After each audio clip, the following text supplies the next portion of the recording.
Hi, my name's John. Welcome to another Sunday night nightcap. Tonight's nightcap, I do a lot of work on the steam engine. I get the flywheel broached, put the flywheel on the shaft, and I do like a dummy assembly, and once it's assembled I actually give it some compressed air and see how it works. That'll be a little bit later on in the video. I've got a special guest comes and she does the draw for the Moore and Wright micrometer, and I've also got another Moore and Wright micrometer which I'm going to be doing a draw on once again this week. When I was in America, well actually in Canada, we went to a logging museum and there was loads of stationary steam engine stuff there, some trains there. I'll put a little bit of video of that towards the end. It was a really interesting place. I'm sure you'll enjoy it. Hi, my name's Lily and this week I'm going to be doing the draw for Uncle John.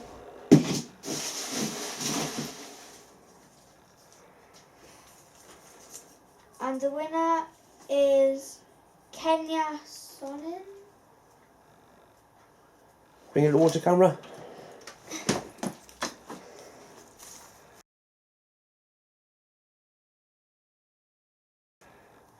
Kenneth, Sonia, thank you very much.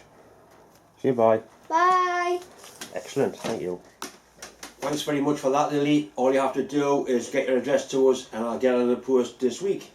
This week's draw is going to be for a nice little 0 to 1 inch Moore and Wright micrometer, complete with a proper case and the adjusting spanner. This one's been away to Bob and he's calibrated it and cleaned it. It really is a nice little micrometer. It's exactly the same as the one I use.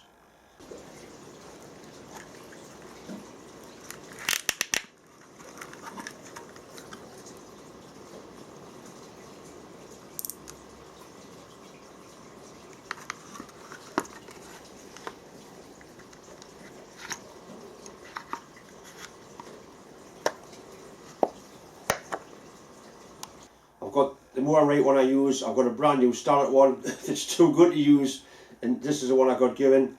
So instead of just putting it away in a drawer, I'm going to give it away. So all you have to do, if you want a chance of winning that Moore and Wright micrometer, is send me an email with your name. That's my email address up there. Your name goes into the bucket. If your name's pulled out, I'll post it off to you completely free of charge anywhere in the world. Simple as that. It's just a little way of me giving something back for all the help and support I've had with my channel. I was in a friend's place last week and he come out of his office with this little Starlet box, wondering if I would like it. Once I saw the Starlet, I became very interested. It was given to him, he wasn't sure what they were. The lads are welders, so they're not the sort of thing you'd use. And what they are is a set of parallels. They're still in the greaseproof paper, absolutely mint. The parallels I use are just bits and pieces I've picked up with car boot sales. I've been given, some I've even made. So now I've got a nice set of matching parallels. I'll take out the paper and get you a close-up shot of those. Anyway, Graham, thanks very much, mate. Much appreciated. As you can see, these haven't even been out of the box, well they have, just for me to look at them, but they really are nice. 384 Starlet. Parallels are used a lot, used for setting jobs up. They're also used for machining in the milling machine. But how long after these and they'll last me as long as I'm going to be machining. You can't really damage them unless you abuse them, and I certainly won't be going to do that.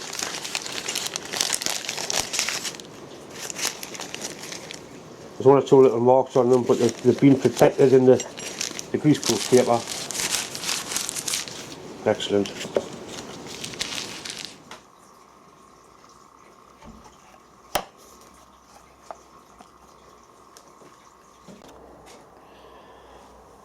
Right, I'm eventually getting round to the point where I can broach the keyway and the flywheel. It doesn't matter where you put the keyway. Normally, but in this particular instance, there's a bad part in the centre there.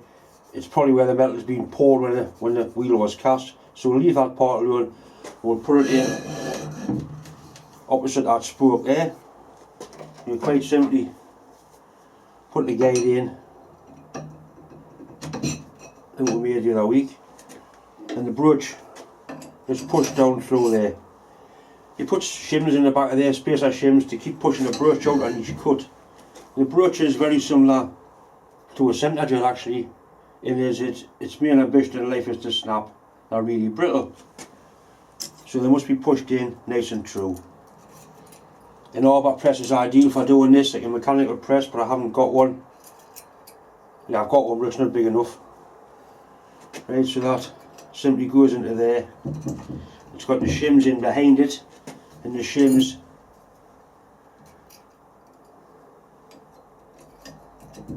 allow to take a cut. So you take a cut, take a shim out, put another shim in, and keep on going until you're cut to the full depth. The brooch is tape and it's narrow at the bottom of it is there, so it does take quite a decent cut.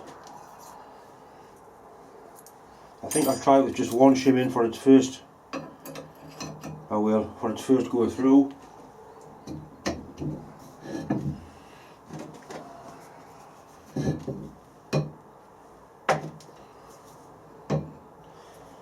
I'm wondering if I can lift it. No, I'll leave it that height. This press is not the best in the world, but it does the job. Like all cutting tools, it'll benefit from a little bit of oil.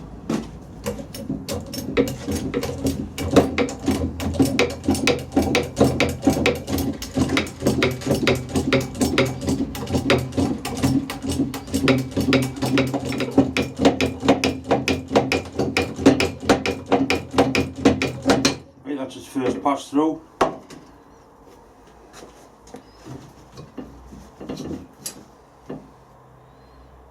It's certainly cutting, you can see the cuttings on there.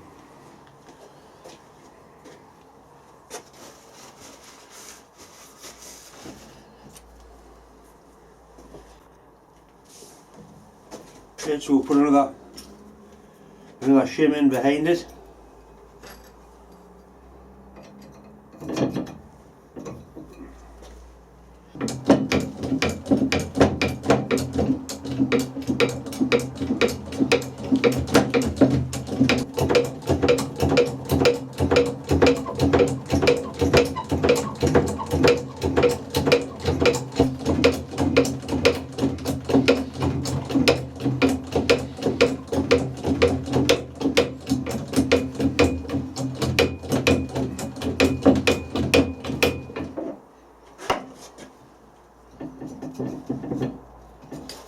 Right, so now you can see it's really starting to cut. Horrible dirty stuff it is, this cast iron.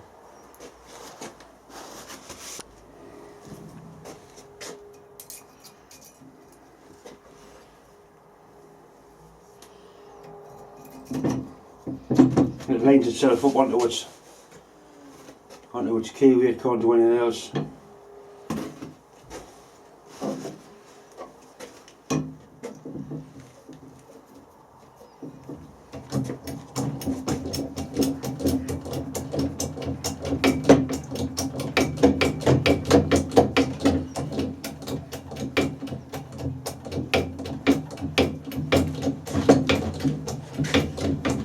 Quite a reasonable amount of force to push the brooch through. Any more than this now we tend to support the flywheel underneath there.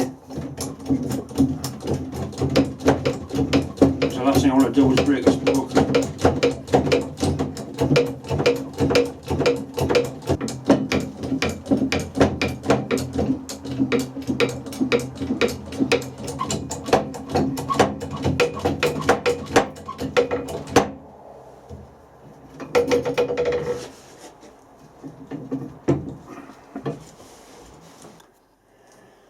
Right, now we need to see what sort of fit we've actually achieved. I'm just going to very lightly the top corners, just to take any possibility of a rag off there. It actually feels quite nice in there.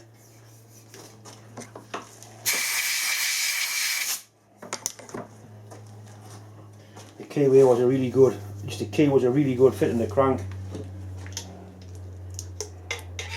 A bit of lubricant.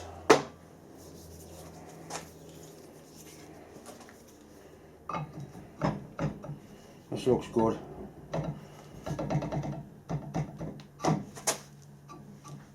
Right, that really is the dog's bollocks. There's no play at all there. That's a nice sliding fit, which is just exactly what we need at one stage. Closer now to getting this thing running. Very happy indeed with that.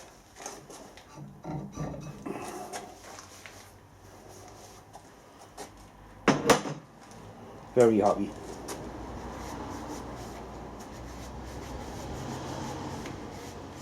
I'll get close up with this slot in there. You can see it there. You can maybe see the bad bit in the bore right in the centre there, near the top of the shot. I know when Scott machined the bore, he had a hell of a job that there was a hard spot right in the centre of it, which there would be. But for an old cartwheel, I think it's going to make a really nice looking flywheel. Proportions are really good for the size of the engine. I've got a job to do here. It's a water pump of an industrial pressure washer, and it's had 4 mounting bolts on the bottom, and they're all stripped. The lad wants the threads repairing, and there isn't enough metal on there to drill that out and put a helicoil in. It just mounts onto 2 long T-slots. So basically what I can do is re-drill them further back here, drill and tap them to 8mm, and what I'll do, I'll Loctite studs in and give them nuts and washers, so instead of the bolts getting screwed in out of there all the time, it'll just be a stud, take a nut on the stud, so it shouldn't wear away. So I'm just going to sort of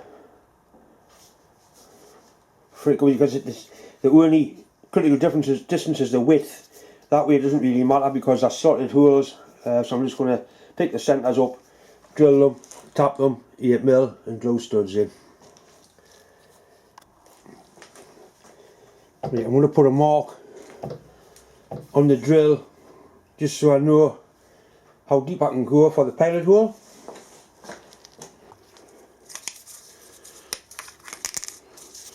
Just simply put a mark like that, and I know that's where I've got to stop.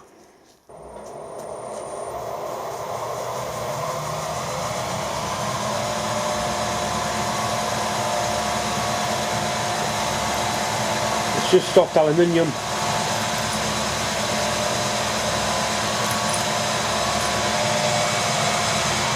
So I won't really need to clamp them down.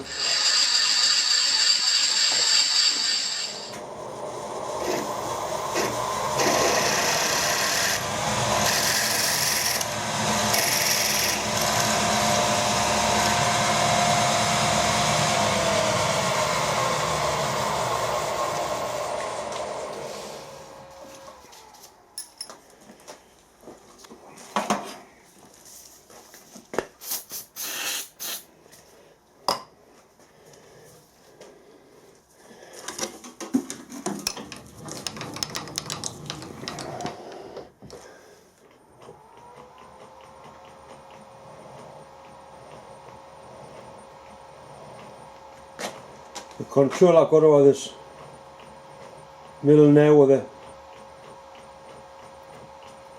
this inverter and motor effective is absolutely brilliant.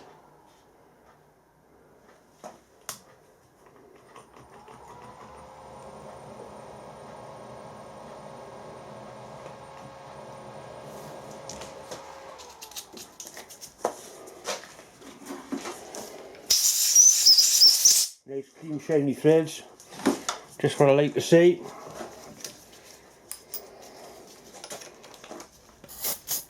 WD-40 type of lubricant is ideal for cutting threads on aluminium. Kerosene is also good, but kerosene stinks.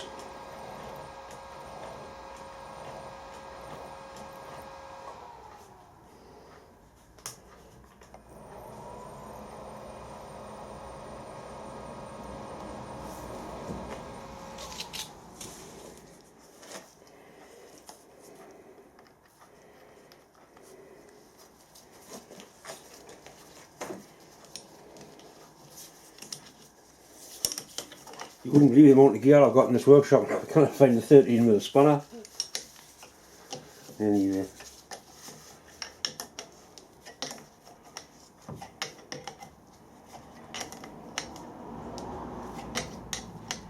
Right, that's nicely tightened into there and Loctited.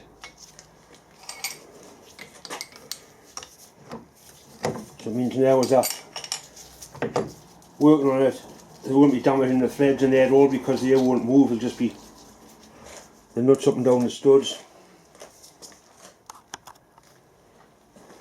That should do the job for them. And if there was any less material on there, it wouldn't actually exist. But no, I mean, I suppose that's the way things are made now. Enough's enough and no more.